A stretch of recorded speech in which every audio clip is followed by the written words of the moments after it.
s'exerçait à se soumettre à la parole de Dieu, Dieu transformait cette personne. Et puis cette personne devenait l'ami de Dieu. Et puis nous voyons que cette personne accomplissait des choses effectivement que seul Dieu peut faire dans la vie de l'homme. Quand nous prenons par exemple le cas d'Abraham, nous savons qu'Abraham était un homme des païens. Il vivait une vie comme toi et moi. Et nous découvrons que Dieu va lui dire, tu seras le père d'une multitude de nations. Tu es le père de la foi. Et qu'est-ce qu'Abraham a manifesté? Abraham a manifesté la vertu qu'on appelle la foi. Mais au départ, Abraham ne l'avait pas. Abraham l'a eu. Et quand nous voyons qu'il a appelé aussi David, nous voyons qu'il dit que j'ai trouvé un homme selon mon cœur. Et quand nous lisons la vie de David, nous voyons vraiment que c'était un homme selon le cœur de Dieu. Regardez un petit peu. David va devenir roi sur Israël, comme nous le savons tous l'histoire de David. Il va devenir roi, il va régner, il va commencer à marcher, vraiment il va appliquer son cœur à aimer Dieu, à obéir à la parole de Dieu, à diriger Israël selon les voies de Dieu. David ne faisait rien sciemment pour hériter Dieu. Non. David essayait de faire de son mieux vraiment pour diriger Israël selon les voies de l'Éternel. Et nous voyons que plus qu'il était charnel, il y a quand même eu la faiblesse qui a glissé à un moment donné pendant sa marche. Et il a commis ce péché que nous connaissons tous. Et quand David a commis ce péché, Dieu va instruire David, va lui faire voir son péché. Frère, c'est le même Dieu à qui nous avons affaire. Dieu n'a peur de personne. Dieu ne craint personne. Mais la volonté de Dieu, c'est de nous transmettre sa nature et sa vie. Quand David a commis ce péché, Dieu va envoyer son prophète Nathan avec cette sagesse pour montrer à David ce qu'il a fait de mal. Le prophète a pris cet exemple de cet homme qui avait beaucoup de brebis et de cet homme qui avait une seule brebis.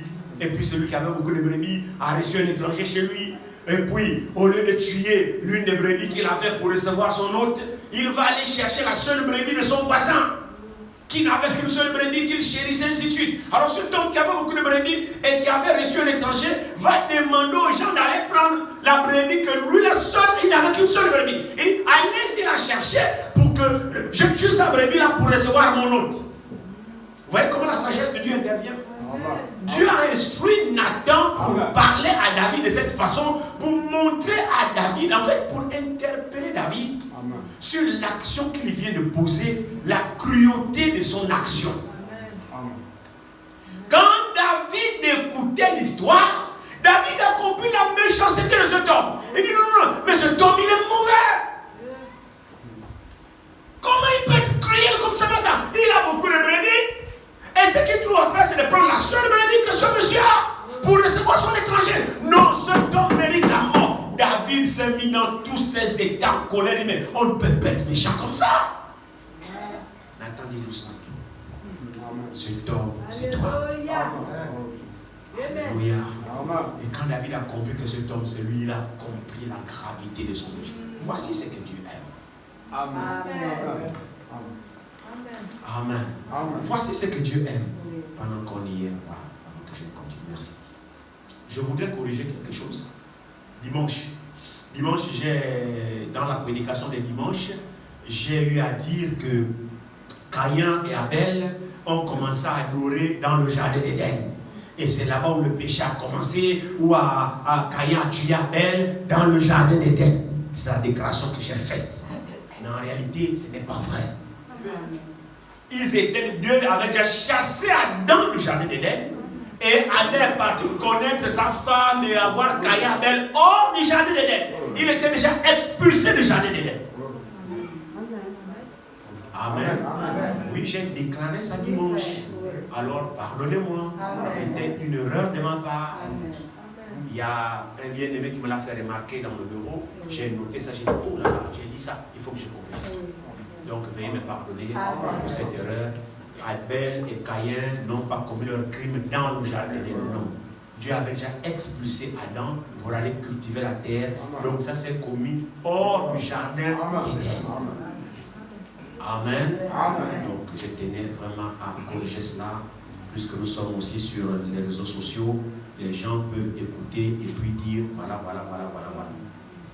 ne sont pas l'occasion de nous critiquer. Amen. Bon, il y a toujours des critiqueurs, c'est pas grave. Mais au moins, on n'a pas fait exprès. Amen. Amen. Donc, Dieu a aimé David à cause de cela. Lorsqu'il a péché et que Dieu lui a fait voir son péché, David n'a pas discuté.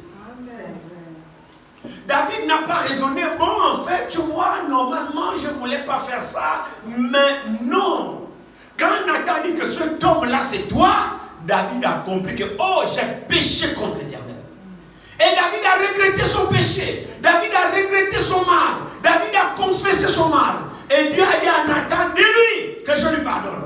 Amen. Alléluia. Donc les dispositions que nous avons faites, c'est des dispositions de reconnaître le mal que nous faisons devant Dieu. Et quand nous confessons, nous ne confessons pas pour les hommes, mais nous confessons pour Dieu, parce que c'est Dieu qui nous demande de confesser. Et lorsque nous confessons, il faut que nous soyons sincères du fond de notre cœur. Pas de formalité, s'il vous plaît. Alors nous voyons que ces hommes-là, effectivement, Dieu les a aimés. Parce qu'ils se sont laissés corriger par la parole. Et Dieu a placé dans chacun d'eux des vertus de sa parole. Et quand nous voyons que David était un homme selon le cœur de Dieu, comme dit la parole de Dieu, quand vous lisez la vie de David, mais vous trouvez vraiment que c'est vrai, c'est un homme selon le cœur de Dieu. Parce que David a supporté des choses difficiles à supporter. C'est vrai. Mais ça ne vient pas de David. Ça vient de Dieu. Amen. Donc la parole de Dieu nous communique la nature même de Dieu. Amen. Quand nous venons pour écouter la parole, lorsque nous la recevons, c'est Dieu qui installe à chacun de nous sa nature. Sa nature, on ne peut pas l'avoir de nous-mêmes. Non. On a la nature de Dieu en recevant la parole de Dieu. Amen. Amen. Vous savez, frère, nous sommes mauvais. Amen. Il n'y a rien de bon. Amen. Vraiment, il n'y a rien de bon. Amen. Nous devons nous rendre à l'évidence qu'il n'y a rien de bon dans l'homme et nous laisser instruire par Dieu. Et lorsque Dieu nous appelle pour nous changer. Amen. Dieu ne nous appelle pas pour que nous gardons notre nature. Dieu nous appelle pour nous changer et de mettre en nous sa nature. Amen. Est-ce qu'il a fait cela dans les hommes qu'il a appelés? Oui, il a fait. Amen. Retournons un petit peu avec Moïse. Dieu va appeler Moïse et il va lui dire, va délivrer mon peuple en Israël. Moïse était un homme comme les autres, comme ses frères. Il n'était pas différent de ses frères. C'était aussi un pécheur. Amen. Amen. C'était aussi un pécheur. Il avait aussi ses faiblesses. Même Dieu a dit à Moïse, c'est toi. Va délivrer mon peuple. Et Dieu savait que la mission était difficile.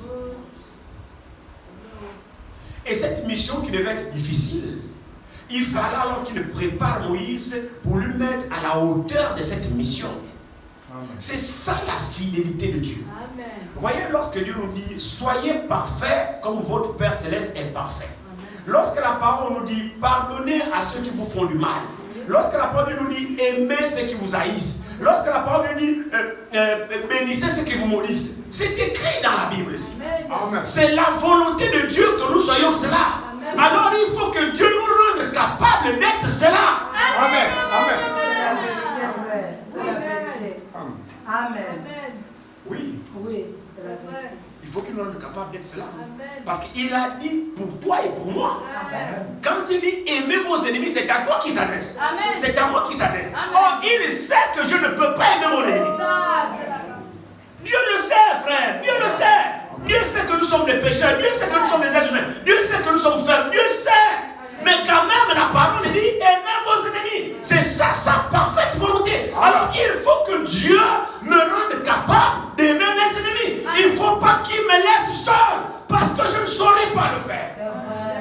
Amen. Maintenant, pour que je puisse y arriver, il faut alors que j'accepte sa parole. Il faut que je m'abandonne entre ses mains. C'est là où il me rendra capable d'aimer ses ennemis. Frère, c'est la vérité. Amen. Si la Bible dit aimez vos ennemis, mon frère, ma soeur, c'est la vérité. Amen. Amen. Dieu doit mener ton cœur à aimer tes ennemis. C'est Dieu qui va transformer ton cœur. Oui. Comment le de sa parole. Amen. Lorsqu'il dit à Moïse, va délivrer ton peuple, mon peuple, tu l'amèneras ici. C'est une mission difficile. Ouais. Moïse dit, non Seigneur, je ne peux pas. Pourquoi moi avoir quelqu'un de... Dieu dit, c'est toi. Personne n'allait jamais prendre la place de Moïse. Personne. Dieu a dit, c'est Moïse, il fallait que ce soit Moïse. Et il fallait que Dieu équipe Moïse pour cette tâche. Parce que Dieu qui l'envoie connaît les difficultés que Moïse va rencontrer sur le chemin. Dieu qui l'envoie connaît la nature du peuple vers qui Dieu envoie Moïse. Dieu sait que c'est un peuple rebelle. Dieu sait que c'est un peuple difficile. Dieu sait que c'est un peuple qui raisonne. Dieu sait que c'est un peuple incrédule. Alors il faut que Dieu prépare Moïse à affronter ce peuple-là. Amen. Amen. Maintenant, Deutéronome 9. Deutéronome 9. Voyons un petit peu ici. On va aller un peu doucement ce soir. Deutéronome 9, commençons au premier verset de Deutéronome chapitre 9. L'Écriture nous dit: écoute Israël, tu vas aujourd'hui passer le Jourdain pour te rendre maître des nations plus grandes et plus puissantes que toi. Amen. Des villes grandes et fortifiées jusqu'au ciel. Amen. D'un peuple grand et de haute taille. Les enfants d'Anak que tu connais et dont tu as entendu dire. Qui pourra tenir contre les enfants d'Anak? Sache aujourd'hui que l'Éternel, ton Dieu, marchera lui-même devant toi. Amen. Comme un feu dévorant. Amen. C'est lui qui les détruira, Amen. qui les humiliera devant Amen. toi. Amen. Et tu les chasseras, tu les feras périr promptement, comme l'Éternel te l'a dit. Amen. Lorsque l'Éternel, ton Dieu, les chassera devant toi, ne dis pas en ton cœur: c'est à cause de ma justice que l'Éternel me fait entrer en possession de ce pays. Car c'est à cause de la méchanceté de ces nations que l'Éternel les chasse devant toi. Amen. Non, ce n'est point à cause de ta justice et de la droiture de ton cœur que tu entres en possession de leur pays. Mais c'est à cause de la méchanceté de ces nations que l'Éternel, ton Dieu, les chasse devant toi. Amen. Et c'est pour confirmer la parole que l'Éternel a juré à tes pères, à Abraham, à Isaac et à Jacob. Amen. Alléluia. Amen. Dieu confirme-t-il sa parole? Amen. Lorsque Dieu déclare quelque chose, même si le temps passe, même si tu as oublié, Dieu est lié à ce qu'il a dit. Dieu confirmera toujours ce qu'il a dit. Mon frère, ma soeur, quelle que soit l'opposition des hommes, quelle que soit l'incrédulité des hommes, quand Dieu a laissé échapper quelque chose de sa bouche, à moins que ça ne soit pas Dieu qui ait parlé, mais si c'est Dieu qui a parlé, la chose s'accomplira. Amen. Alléluia. Il dit, pour confirmer ce qu'il avait dit à Abraham, à Isaac, à Jacob. Quoi? Cette terre sur laquelle vous êtes là sera votre terre. Je vous la donnerai. Mais se sont retrouvés en esclavage. Alors il faut que Dieu accomplisse. Si nous pouvons faire confiance en Dieu, que quelle que soit la nuit, le jour apparaîtra. Amen. Quel que soit ce que tu traverses, mon frère, ma soeur, tiens bon. Dieu te connaît. Il agira certainement. Souvent, c'est le manque de patience que nous avons. Et nous cherchons des solutions parfois nous-mêmes. Mais Dieu n'aime pas quand nous cherchons des solutions nous-mêmes. C'est comme s'il est incapable d'agir. Alors il dit ici, il dit, verset 6, sache donc que ce n'est point à cause de ta justice que l'Éternel ton Dieu te donne ce bon pays pour que tu le possèdes. car tu es un peuple au cou raide. C'est vrai. Vous voyez? C'est son propre peuple, hein? Il le connaît, il le qualifie. Tu es un peuple au cou raide. Il dit, souviens-toi, n'oublie pas de quelle manière tu as excité la colère de l'Éternel et ton Dieu dans le désert. Depuis le jour où tu es sorti du pays d'Égypte jusqu'à votre arrivée dans ce lieu, vous avez été rebelles contre l'Éternel. À Horeb, vous excitâtes la colère de l'Éternel. Et l'Éternel s'irrita contre vous. Et eut la pensée de vous détruire. Lorsque je fus monté sur la montagne pour prendre les tables de pierre, les tables de l'alliance que l'Éternel a traitées avec vous, je demeurai sur la montagne 40 jours et 40 nuits, sans manger de pain et sans boire d'eau. Être au service de Dieu, mon frère, ce n'est pas un problème de convoitise. Rassure-toi que Dieu t'a vraiment appelé. Tu échoueras à coup sûr. Tu rencontreras des difficultés sur la marche, tu jetteras l'éponge. Parce que tu t'es aventuré sur ce terrain sans être envoyé par Dieu lui-même. Mais si c'est Dieu qui t'envoie, Amen. Dieu s'occupera du reste. Amen. Comment un homme peut-il rester pendant 40 jours, 40 nuits sans manger, sans boire? C'est la charge que Dieu lui a confiée. Et Moïse ne pouvait pas faire autrement. Même s'il en voulait, il ne pouvait pas. C'était un sacerdoce sans lui. Amen. Il dit, verset 10. Et l'Éternel me donna les 2 tables de pierre écrites du doigt de Dieu. Amen. Et contenant toutes les paroles que l'Éternel vous avait dites sur la montagne du milieu du feu le jour de l'assemblée. Ce fut au bout de 40 jours et de 40 nuits que l'Éternel me donna les 2 tables de pierre, les tables de l'alliance. Quelle patience! C'est Dieu qui dit à Moïse, monte sur la montagne, je te parlerai.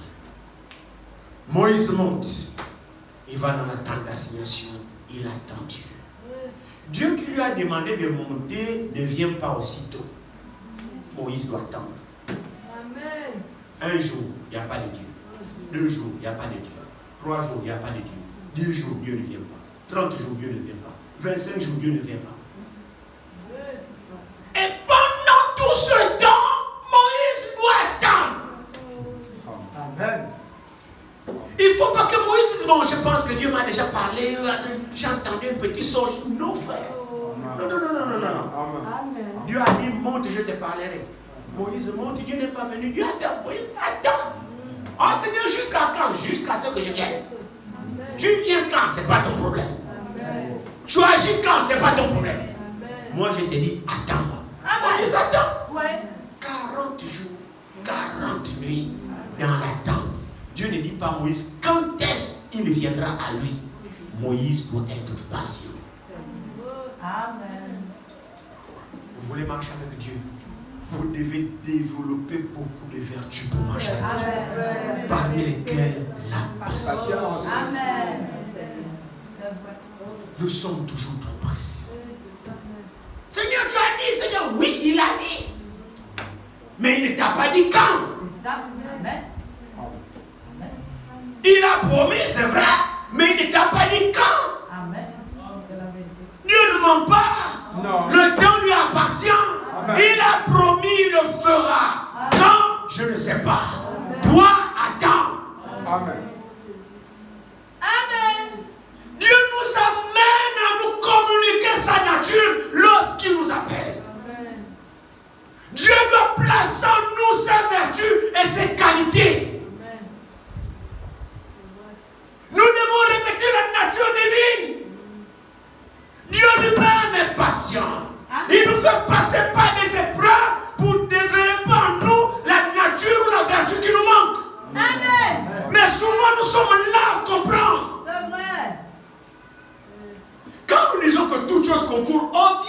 de ceux qui aiment Dieu. Au bien, jamais au mal. Mais ces choses-là, ce n'est pas toi qui les choisis.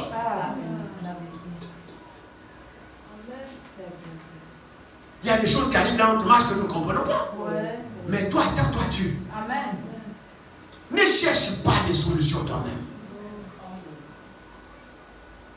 Attends le temps que cela faudra. Attends. Dieu est mort. Non. Il vit. Amen. Il agit. Amen. Il conduit son affaire. Amen. Alors attends. Amen. Il dit ici.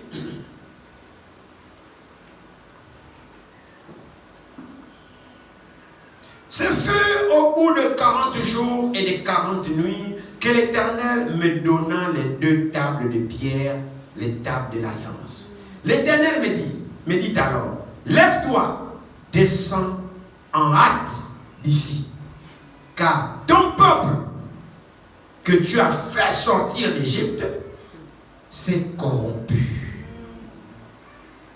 Ils se sont promptement écartés de la voie que je leur avais prescrite. Ils se sont fait une image de métal fondu.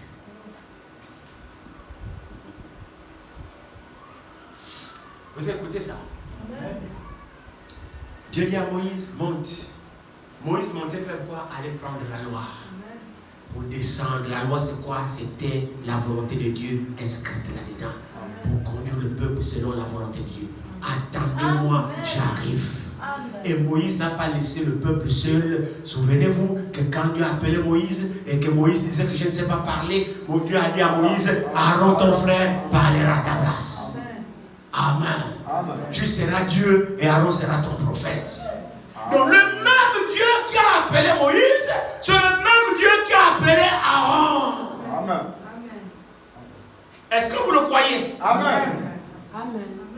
Le même Dieu qui a appelé Moïse, le même Dieu a appelé Aaron. Amen. Dieu a donné à Moïse sa tâche, Dieu a donné à Aaron sa tâche. Amen. Les deux n'avaient pas la même tâche. Aaron avait sa tâche, Moïse avait la sienne, mais c'est le même Dieu qui les a appelés. La responsabilité de Moïse n'était pas la responsabilité d'Aaron. La charge de Moïse n'était pas la charge d'Aaron. Et pourtant tous étaient appelés par le même Dieu.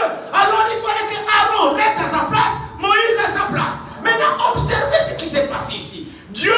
Moïse laisse le peuple avec Aaron. Qui était Aaron? Serviteur de Dieu, appelé de Dieu, comme Moïse a été appelé. Oui. Amen.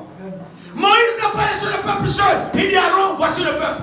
Moïse croyait à l'appel d'Aaron. Alléluia. Moïse croyait à l'appel d'Aaron parce qu'Aaron fut serviteur de Dieu, appelé par le même Dieu à exercer ce qu'il exerçait. Donc Moïse a laissé le peuple entre les mesures. Amen. C'est vrai. Amen. Suivez ce. Amen. Moïse est parti sur l'appel de Dieu. Il est allé à la montagne. Il est resté pour attendre Dieu. Derrière, l'attente se faisait attendre. L'attente était devenue longue. Moïse ne savait pas qu'il devait mettre du temps. Mais Moïse ne peut pas descendre de lui-même. C'est Dieu qui l'a appelé. Il doit descendre avec ce que Dieu lui a dit. Parce qu'en réalité, un serviteur de Dieu ne dit rien que ce que Dieu lui a dit de dire. Et si Dieu ne te dit rien, ne dit rien. Donc comment le peuple voulait que Moïse fasse? La longue attente ne dépendait pas de Moïse. Ça dépendait du Dieu qui a appelé Moïse. Aussi longtemps que Dieu ne lui a rien dit, eh bien il ne dit rien. Il ne bouge pas. Parce que si Dieu l'a appelé, c'était bien pour quelque chose. Alors il faut que Moïse y reste jusqu'à ce que Dieu lui dise pourquoi il l'a appelé. Donc l'attente de Moïse ne dépendait pas de Moïse, ça dépendait de Dieu. Alors le peuple doit attendre Moïse comme Moïse s'attendait à Dieu. Mais le peuple n'a pas su être patient. Le peuple a attendu 1 semaine, 2 semaines, 1 mois. Oh, non, ce Moïse-là, peut-être qu'il est mort. Oh, peut-être on ne sait plus ce qu'il est devenu. C'est lui qui nous a fait sortir d'Égypte. Et il est parti depuis. Il a dit que c'est Dieu qui l'a appelé. Non, c'est sûr que Dieu a dû nous oublier. Est-ce que ce Dieu-là même existe encore? C'est comme ça que nous raisonnons lorsque nous sommes embêtés dans des situations que nous ne savons pas comment faire. Le raisonnement intervient. Est-ce que Dieu me connaît encore? Est-ce que ce Dieu-là même me voit? Et quand nous sommes comme ça, on cherche maintenant des voies de sortie de notre propre intelligence. s'éloigne de Dieu sans le savoir. Mon frère, si tu es sûr que c'est Dieu qui t'a appelé, mais reste là. Attends-toi à ce Dieu-là. Le peuple a dit, ce Moïse-là, nous ne savons pas ce qui lui est arrivé. Peut-être qu'il est même mort. Est-ce que c'est même Dieu qui l'a appelé, même ce Moïse? Est-ce que c'est pas un aventurier? Oui, c'est comme ça que nous sommes. Qu'est-ce qu'ils ont dit? Bon, hé Aaron, toi là, viens ici.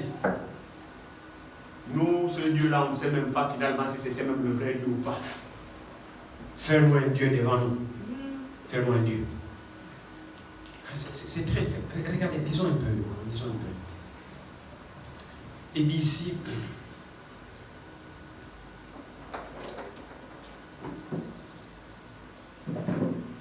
ils ont dit à Moïse, Aaron, fais-nous un veau d'or, fais-nous un Dieu devant nous que nous voulons voir, que nous devons toucher, que nous devons palper. Parce que le Dieu de Moïse, là, finalement, on ne sait même pas ce qu'il est devenu. Moïse lui-même, on ne sait pas ce qu'il est devenu parce que ça fait quand même beaucoup de temps. Il n'y a pas de nouvelles, il n'y a rien. Depuis qu'il est parti, on ne sait rien. Alors nous, on ne peut pas rester là comme ça. Fais-nous un Dieu. Toi, tu es son compagnon. Il n'est pas là, c'est toi qui es là. Alors fais-nous un Dieu. Le peuple a acculé Aaron. Le peuple a exercé une pression terrible sur Aaron. Qui était Aaron? Serviteur de Dieu. Appelé par Dieu. Aaron dit, bon, donnez tous les boucles d'oreilles que vous avez là, tous les bijoux en or que vous avez, les bracelets, les boucles d'oreilles, tout ce que vous possédez comme bijoux là, donnez ça. Le peuple a enlevé les boucles d'oreilles, dans les machins, ils ont donné à Aaron. Aaron a eu l'inspiration de faire fondre cette quantité d'or et d'en fabriquer un veau d'or.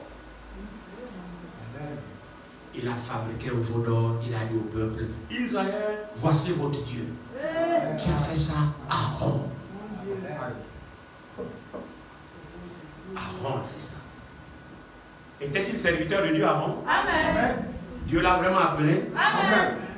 Et il a fait ça? Ah oui, amen. Oui. Vous voyez à quel niveau le peuple peut pousser l'homme de Dieu? Qui parmi nous aussi peut douter qu'Aaron n'était pas appelé par Dieu? Personne. Aaron fut appelé par Dieu. Amen. C'était un serviteur de Dieu. Amen. Vous voyez à quel niveau le peuple peut pousser l'homme de Dieu jusqu'à lui faire des choses graves. Le peuple. C'est vrai. C'est pourquoi ce n'est pas facile de conduire le peuple. C'est vrai, frère. C'est le travail le plus difficile. Si Dieu n'exerce pas votre cœur, vous n'y arriverez pas. C'est la vérité, frère. C'est la vérité. Maintenant, regardez Moïse. Regardez ici. Il dit, l'Éternel me dit alors, lève-toi, verset 12, descends en hâte ici, car ton peuple, qu'est-ce qui se passe Dieu? Mais est-ce que c'est le peuple de Moïse? Non. Mais c'est le peuple de Dieu. Amen. C'est Dieu qui a envoyé Moïse délivrer son peuple à lui qui était mis en esclavage. Amen. Maintenant le peuple dans le désert est devenu rebelle. Ils ont fait cette chose. Dieu dit à Moïse, mais ton peuple. En d'autres termes, Dieu dit, ah, c'est pas mon peuple. La terre, c'est pas mon peuple. C'est vrai. Dieu réunit son propre peuple. Oui. Il dit, ton peuple que tu as fait sortir. Oh, la prophétie disait quoi? Il dit, mais tes descendants, Abraham, séjourneront dans une terre étrangère où ils seront servis pendant 400 ans. Après, je les descendrai, je les délivrerai. Amen. Donc, Dieu lui-même dit, je descendrai, j'irai en Égypte, délivrer mon peuple, Abraham, tes descendants. Maintenant, ce peuple exista. Alors il envoie Moïse pour le délivrer. Dieu dit ici maintenant Moïse, Dieu attribue le peuple à Moïse. Il dit, ton peuple, qu'est-ce que c'est? C'est la responsabilité qu'un homme de Dieu a sur le peuple que Dieu met sous son ministère. C'est pourquoi, frère, faites attention avec cette histoire. Amen. C'est la vérité, c'est clair. Quand Dieu dit ici à Moïse, ton peuple, Dieu ne ment pas. Non, Dieu a confié ce peuple à Moïse. Et de facto, ça devient le peuple de Moïse. Et Moïse doit prendre soin. Amen. C'est sûr et certain. Oui, c'est la vérité. C'est la responsabilité que Dieu donne. Amen. Alléluia. C'est pourquoi faisons très attention au véritable mandaté de Dieu. Amen. C'est la vérité. C'est la vérité, frère, que je vous dis. C'est la C'est vraiment la vérité. C'est le peuple de Dieu, oui. C'est sûr et certain. Mais que Dieu confie à un homme. Oui. Amen. Et ça devient son peuple. C'est-à-dire qu'il a la responsabilité de son peuple. Amen. C'est vrai. Amen. C'est pourquoi chaque serviteur de Dieu répondra pour chaque brebis qui est sous son ministère. Amen. Ah oui, frère, c'est pas de jeu. Chaque serviteur de Dieu répondra pour chaque brebis que Dieu a mis sous ses pieds. Il dit, bon, toi, je t'envoie celui-là qui va te nourrir. Dieu a beaucoup de brebis, hein? Il les dispatche dans le ministère. Que lui-même, il a appelé. Il dit, bon, toi, voici celui qui te nourrira. Amen. Toi, voici là où tu seras. Ouais. Toi, voici où Dieu vous confie. Amen. Et maintenant, de quoi, comment vous gérez son peuple? Amen. Il dit ici, ton peuple que tu as fait sortir, c'est extraordinaire. L'Éternel me dit, alors lève-toi, descends en hâte d'ici, car ton peuple que tu as fait sortir, le pauvre Moïse, s'est corrompu. Ils se sont promptement écartés de la voie que je leur avais prescrite. Ils se sont fait une image de métal fondu. L'Éternel me dit, je vois que ce peuple est un peuple au cou raide. Laisse-moi les détruire et effacer leur nom de dessous les cieux. Et je ferai de toi une nation plus puissante et plus nombreuse que ce peuple. C'est la proposition que Dieu fait à son serviteur Moïse. Moïse, ce peuple-là, ce n'est pas la peine. Moi, je suis fatigué. Maintenant, regardez. C'est un piège. Oui. Oui. C'est vrai. Vous pensez que Dieu, pour que Dieu fasse quelque chose, il a besoin de demander la permission à un homme? Non. Non. Regardez ici. Il dit. Regardez ici, il dit. L'Éternel me dit, je vois au verset 13. Non, verset 14. Laisse-moi les détruire. Attends, c'est Moïse qui t'empêche de les détruire. Non. Entre Moïse, qui reçoit les ordres de qui? C'est comme laisse-moi les détruire. Moïse, ah, tu m'empêches, laisse-moi les détruire. Est-ce que Dieu dépend de Moïse? Non. C'est Moïse qui dépend de Dieu. Amen. Amen. Et Moïse fait ce que Dieu demande de faire. Amen. Mais là, l'Écriture dit, mais laisse-moi les détruire. Qui? Moïse. Et après, Dieu promet à Moïse, il me regardez, laisse-moi les détruire. Et les effacer leur nom de dessous la terre, de dessous les cieux. Et je ferai de toi, Moïse, une nation plus puissante et plus nombreuse que ce peuple rebelle-là. Donc je te fais la promesse. Les gens rebelles là, je vais détruire Moïse. Ils sont incrédules, moi je les efface. Et puis toi là, je vais te faire un grand nom. Je donnerai notre peuple qui te sera soumis, qui sera soumis à ton ministère, qui t'obéira, qui marchera comme toi tu veux. Moïse, laisse-moi les effacer de la terre. Ah. Moïse, comment tu vas réagir? Parce qu'effectivement, le peuple donnait du boulot à Moïse. C'était pas un peuple obéissant. C'était un peuple rebelle. Et Moïse avait chaud avec ce peuple. Donc c'était là une proposition qui devrait effectivement chanter Moïse pour dire, en fait, oui Seigneur, non, tu as raison, débarrasse-moi. Vraiment non, j'ai parlé jusqu'à... Non Seigneur, comme c'est toi, vas-y, vraiment désolé. Alléluia. Alléluia. Le peuple ne rendait pas la tâche facile à Moïse. C'était difficile. C'était une occasion de faire. La proposition vient de Dieu. Amen. C'est vrai, non? Amen. La proposition vient de Dieu. Donc, en principe, Moïse n'avait plus rien à faire. Seigneur, comme c'est toi-même, oui, fais ce que tu veux, Seigneur, fais ce que tu veux. C'est un bon débarras, en fait. Et Dieu lui promet un peuple bien après. Moïse n'aurait pas péché s'il aurait dit oui. Plus que c'est Dieu qui dit laisse-moi détruire. Il aurait dit, oh Seigneur, ok, fais ce que tu veux, tu es souverain. Regardez. Alléluia. Regardez. Oh Jésus. Verset 15, il dit. Amen. Dit verset 14, je te donne. Je suis beau. Non, je n'ai pas retourné, excusez-moi. Verset 15. Oui, c'est cela dit. Je retournais maintenant. Verset 15 dit. Je retournais et je descendis de la montagne tout en feu les 2 tablettes de l'alliance dans mes 2 mains. Je regardais et voici vous aviez péché contre l'Éternel, votre Dieu. Vous vous étiez fait un veau de métal fondu. Vous vous étiez promptement écarté de la voie que vous avez, la voie que vous avez prescrit l'Éternel. Je saisis les 2 tables et les jetai de ma main et je les brisai sous vos yeux. Je me prosternai devant l'Éternel comme auparavant. 40 jours et 40 nuits sans manger et sans boire d'eau. À cause de tous les péchés que vous aviez commis en faisant ce qui est mal aux yeux de l'Éternel pour l'hériter. Car j'étais effrayé à la vue de la colère et de la fureur dont l'Éternel était animé contre vous jusqu'à vouloir vous détruire.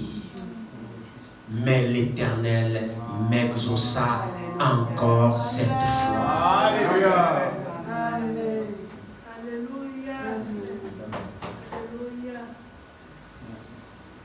Alléluia. C'est pas facile d'être au service de Dieu. Vous voyez? Pour avoir de telles dispositions, il fallait que Moïse soit vraiment transformé. Vous comprenez alors pourquoi avant de l'envoyer, il a dit mets ta main sur ton cœur. Vous vous souvenez? Mets ta main sur ton cœur. Dès qu'il a mis la main droite, il sort la main, elle était lépreuse. C'était l'état de son cœur. Son cœur n'était pas encore délivré.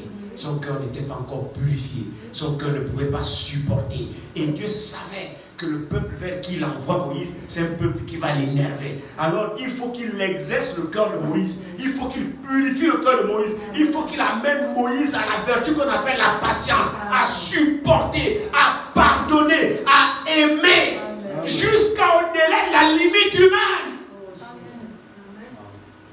Sans ça, Moïse n'allait jamais pouvoir supporter ce peuple. La vérité. Amen. Moïse devait distribuer la malédiction à chaque fois que le peuple énervait. Regardez que le peuple énerve Dieu lui-même. Dieu se décide de le tuer. C'est Moïse qui se jette à la brèche. Et il dit non, Seigneur, ne tue pas. Tue-moi d'abord. Mais ce n'est pas que le peuple honorait Moïse, non. Au contraire, le peuple le méprisait. Mais comment Moïse fait pour aimer un peuple comme ça? Comment Moïse fait pour prier pour un tel peuple rebelle? Comment Moïse fait pour intercéder en faveur des rebelles? Il fallait que Dieu amène Moïse quelque part. Alléluia. Moïse était dans une dimension surhumaine. Parce que quand vous voyez un homme, il ne peut pas faire ça.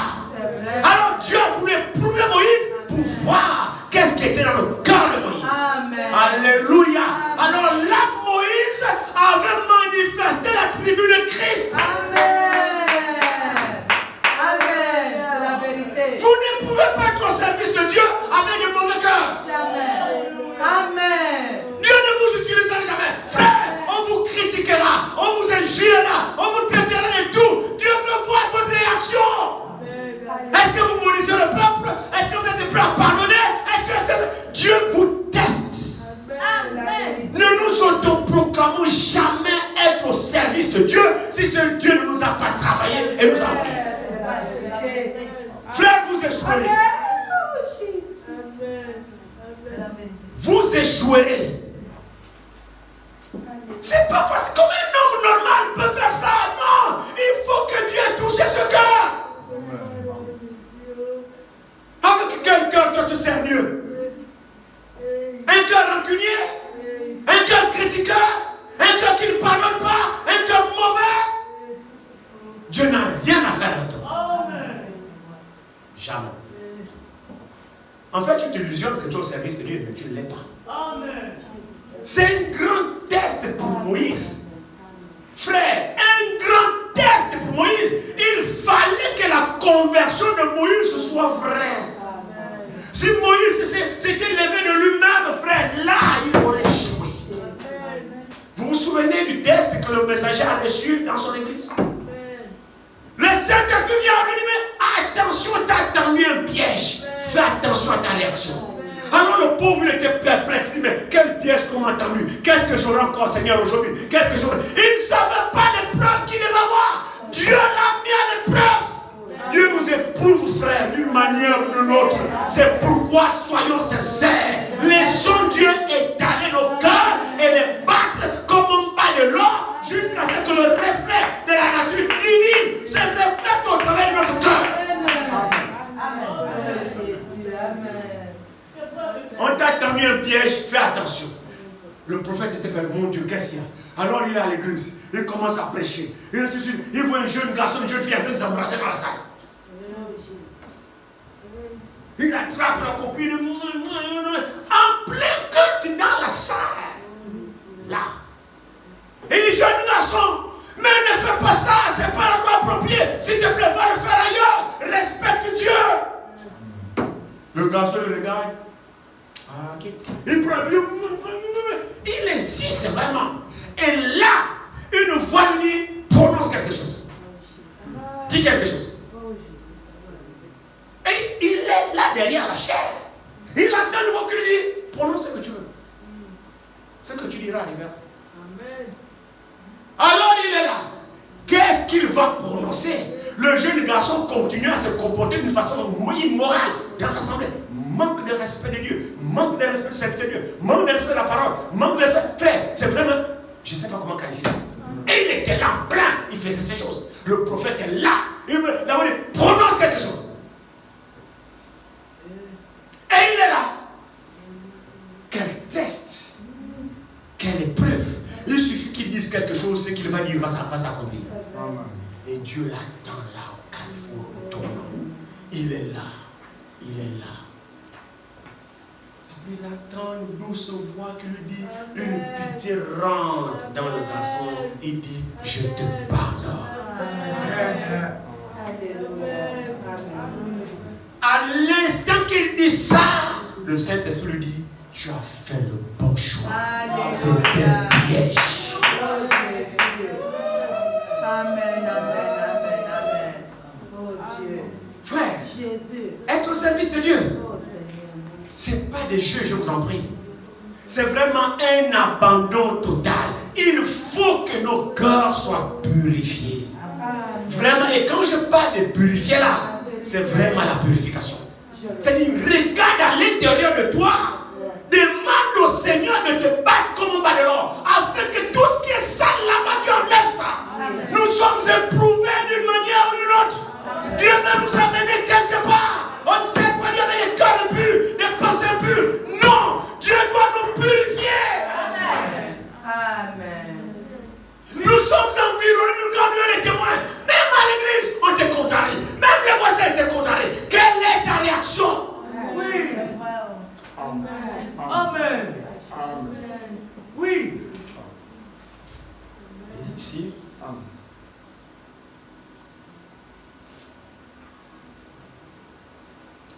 J'ai retourné et j'ai descendu. On est 27, merci frère. L'Éternel était assis, très irrité contre Aaron. Non, verset 19. Car j'étais effrayé à la vue de la colère et de la fureur dont l'Éternel était animé contre vous, jusqu'à vouloir vous détruire. Mais l'Éternel m'exauça encore cette fois. Ça montre qu'il passait tout son temps à prier, à intercéder sur le peuple sur lequel le Seigneur a établi surveillant. Moïse passait toute sa vie, non plus pour ses propres intérêts, mais pour le bien-être de ce peuple. Il priait, il intercédait, il jeûnait. Mon frère, ma soeur, vous ne savez pas la vie d'un véritable homme de Dieu. Vous ne savez pas. C'est vrai, à Jésus. Vous ne savez pas ce qu'il traverse. Vous ne savez pas quel est l'objet de ses pensées. Vous ne savez pas. Moi, je parle ici des vrais mandataires de Dieu.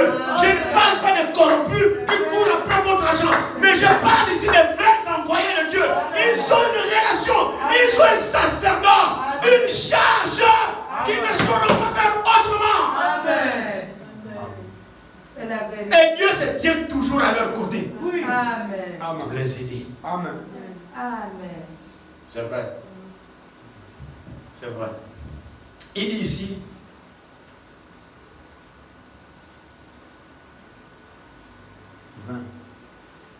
verset 20. L'Éternel était aussi très irrité contre Aaron, qu'il voulait faire périr aussi.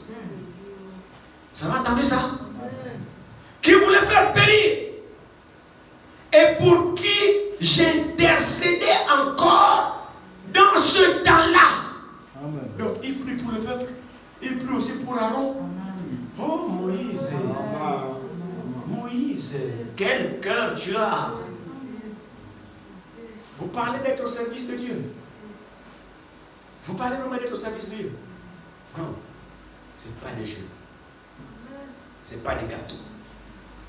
C'est vraiment une mort en vous-même. Il dit ici, et pour qui j'intercédais encore dans ce temps-là. Je pris le veau que vous aviez fait, ce produit de votre péché. Je le brûlais au feu et je le broyais jusqu'à ce qu'il soit réduit en poudre. Et je le jetais et j'ai jeté cette poudre dans le torrent qui descend de la montagne. À Tabéra, à Massa et à Kibrod, à Taïa, vous excitâtes la colère de l'Éternel. Et lorsque l'Éternel vous envoya à Kades-Banéa en disant, montez et prenez possession du pays que je vous donne, vous fûtes rebelles à l'ordre de l'Éternel votre Dieu. Vous n'eûtes point foi en lui et vous n'obéissez point à sa voix. Vous avez été rebelles contre l'Éternel depuis que je vous connais. C'est triste, hein? Il s'agit en fait de qui? Du peuple de Dieu, des descendants d'Abraham, à qui les promesses ont été faites. C'est vrai, non? Vous avez été rebelles contre l'Éternel depuis que je vous connais. Je me prosternais devant l'Éternel. Et je me prosternais 40 jours et 40 nuits. Ah, le pauvre Moïse. Quelle souffrance! Moïse était continuellement à la brèche. Il n'avait ni repos, ni paix, ni tranquillité. Vous parlez d'être au service de Dieu. Frère, c'est mieux si tu es pour toi assis. Mais être au service de Dieu, vous n'avez pas de repos. Pendant que vous dormez, lui il prie. Pendant que vous dormez, il pense à chacun dans la prière. Quand il apprend que tel a un problème, il est là. Vous n'êtes toujours pas forcément au courant. C'est la vérité. Vous n'êtes pas toujours forcément au courant. Mais il est là au poste. S'il mange, c'est Dieu qui connaît. S'il ne mange pas, c'est Dieu qui connaît. Mais il est là au poste. Parce que c'est une charge. C'est une responsabilité. Et ne vous inquiétez pas. Dieu les honore. Amen. Dieu combat pour eux. Amen. Dieu les défend. Amen. Un véritable envoyé de Dieu, Dieu le défend. Amen. Dieu l'honore. Amen. Dieu le confirme. Amen. Dieu prend position pour lui. Amen. Amen. Même si vous liguez contre lui, Dieu dira que c'est le mien. Amen. Pourquoi? Parce que lui, il est à la tâche. Amen. Et ici, je me prosternais 40 jours et 40 nuits.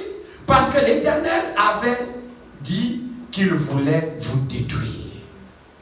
Je priais l'Éternel et j'ai dit, Seigneur Éternel, ne détruis pas ton peuple, ton héritage, que tu as racheté dans ta grandeur, que tu as fait sortir d'Égypte par ta main puissante. Amen.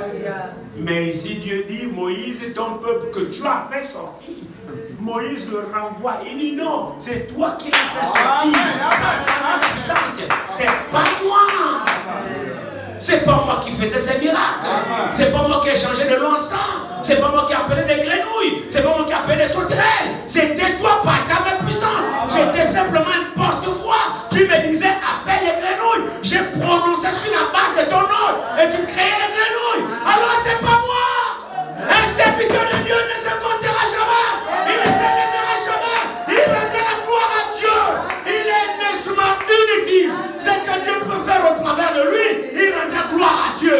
Il dit Seigneur, c'est pas moi, c'est toi qui as fait au travers de moi. Alors que la gloire te revienne. Amen. C'est la vérité. Amen. Un véritable envoyé de Dieu ne s'appropria jamais les prodiges de Dieu. Un envoyé de Dieu ne s'élèvera jamais. Vous avez vu ce que j'ai fait? Oh moi, non. La Bible dit je ferai. C'est lui qui fera. C'est pas moi qui ferai. Il dit je bâtirai, je changerai, je ferai ceci, je guérirai, je délivrerai. C'est Dieu qui fait. Alléluia. Un homme de Dieu, c'était ce malin. Il obéit. Il est dans ta main, il est dans la main. C'est pas lui, c'est Dieu. Alors il n'y a pas d'orgueil. Alléluia. Amen, amen, amen. Moïse dit non, c'est ton peuple à toi. Souviens-toi que tu as été délivré par ta main toute puissante. C'est pas moi. Amen. Amen. Alléluia. Mais aussi. 27, il dit, souviens-toi de tes serviteurs, d'Abraham, d'Isaac et de Jacob. Ne regarde point à l'opiniâtreté de ce peuple, à sa méchanceté et à son péché. Comment un homme peut-il arriver à avoir de tels sentiments envers un peuple rebelle? Ce n'est même pas un peuple qui pose de bonnes actions. Un peuple vient maintenant lui file la rétorte. Comment peut-il avoir de tels sentiments envers ce peuple pour se jeter à la brèche? Il dit, Seigneur, tu dois d'abord passer par moi. Ne le tue pas, c'est ton peuple. En autre terme, je n'ai pas travaillé cadeau. Tu m'as envoyé bien pour ce peuple. Et pourquoi tu veux le détruire? Pourquoi tu m'as donné cette charge, toute cette souffrance-là pour venir le détruire après? Ne le détruis pas. C'est toi qui les as fait sortir. Alors amène-les à moi. Tu les as fait sortir non pas pour les détruire, tu les as fait sortir pour les faire entrer. Alors tu m'as appelé pour les conduire. Alors conduis-les. Pardonne. Tu savais que c'est un peuple rebelle. Alors j'ai pris pour que tu pardonnes leur péché, leur incrédulité. Seigneur, use de patience envers son peuple. Amen. Moïse devait être dans une dimension surnaturelle pour avoir de telles pensées. Et nous découvrons que ça ne vient pas de lui. C'est Dieu qui l'a travaillé. Amen. Alléluia. Amen. Il fallait, vous voyez qu'il fallait que Dieu l'élève Oui. jusqu'à un certain niveau, que Dieu lui accorde une transformation supérieure au peuple. Il fallait que Dieu lui accorde la maturité spirituelle supérieure au peuple qu'il conduit. Mais c'est sûr et certain. Il fallait que Dieu lui donne la nature de Dieu pour le rendre capable de supporter et de conduire le peuple de Dieu. Donc quand Dieu lui a dit que je te fais Dieu, c'est pas en vain. Amen. Nous découvrons que là, Moïse était Christ, l'intercesseur. Parce qu'en réalité, le véritable médiateur entre Dieu et les hommes, c'est Jésus-Christ. Quand Dieu veut détruire, Jésus dit, Père, souviens-toi. Alléluia. Jésus intercède entre l'homme et Dieu. Et il y a un seul médiateur entre les hommes et Dieu, Jésus-Christ est homme. Maintenant, là, nous voyons un homme qui joue ce rôle, Moïse, qui s'interpose entre Dieu et le peuple. Là, nous voyons que la tribu de Jésus, l'intercesseur, Moïse l'a revêtu. Alléluia. Amen.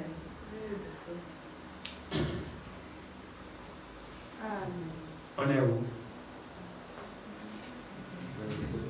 Verset 28. Il dit, de peur que le pays d'où tu nous as fait sortir ne dise, c'est parce que l'Éternel n'avait pas le pouvoir de les mener dans le pays qu'il leur avait promis. Et c'est parce qu'il les haïssait qu'il les a fait sortir pour les faire mourir dans le désert. Ils sont pourtant ton peuple et ton héritage que tu as fait sortir d'Égypte par ta grande puissance et par ton bras étendu. Amen. Amen. Amen. Amen. Être au service de Dieu, Dieu nous communique sa nature. Amen. Et nous revêtons la nature de Dieu quand nous acceptons la parole de Dieu. Amen. Moïse n'aurait pas été capable de faire ça. Non. C'est Dieu qui a exercé le cœur de Moïse et qui a mis en Moïse ses capacités. L'apôtre Paul dit, c'est pas que nous soyons capables nous-mêmes de concevoir quelque chose de nous-mêmes, mais au contraire, cette capacité que nous avons à faire ce que nous faisons, cette capacité que nous avons à nous comporter comme nous nous comportons, cette capacité que nous avons à faire ce que nous arrivons à faire, nous vient de toi. Amen. C'est Dieu qui nous rend capables de faire quelque chose. C'est Dieu qui nous rend capables de nous établir dans son service. Alors si Dieu nous dit, aimez vos ennemis, c'est Dieu qui nous rend capables d'aimer nos ennemis. Amen. Pourvu que nous nous laissons exercer par sa parole. Amen. La vérité, Seigneur. Amen. Amen. Amen. Que Dieu nous accorde vraiment la grâce Amen. de comprendre ces choses et qu'il purifie vraiment nos cœurs. Amen. N'ayons pas des sentiments hautains, ni des sentiments d'orgueil, des sentiments d'élévation. Quand vous faites ça, Dieu n'est pas avec vous. Laissons toujours Dieu triompher. Amen. Amen. Amen. Moi, pour ma part, je prie le Seigneur qu'il m'aide à mourir chaque jour, de me donner vraiment un vrai cœur qui est à son écoute. Parce que de moi-même, je ne peux pas. Je demande de me donner le cœur là. Parce que ce n'est pas facile. Alléluia. Je désirais ne pas être long ce soir. Je voudrais juste que nous puissions demeurer dans la prière. Nous voulons la conduite du Seigneur parmi nous. Nous voulons sa présence parmi nous. Et frère, tu peux mettre une pause, je vais faire une certaine déclaration, s'il te plaît. Je ne souhaite pas que ça soit entendu.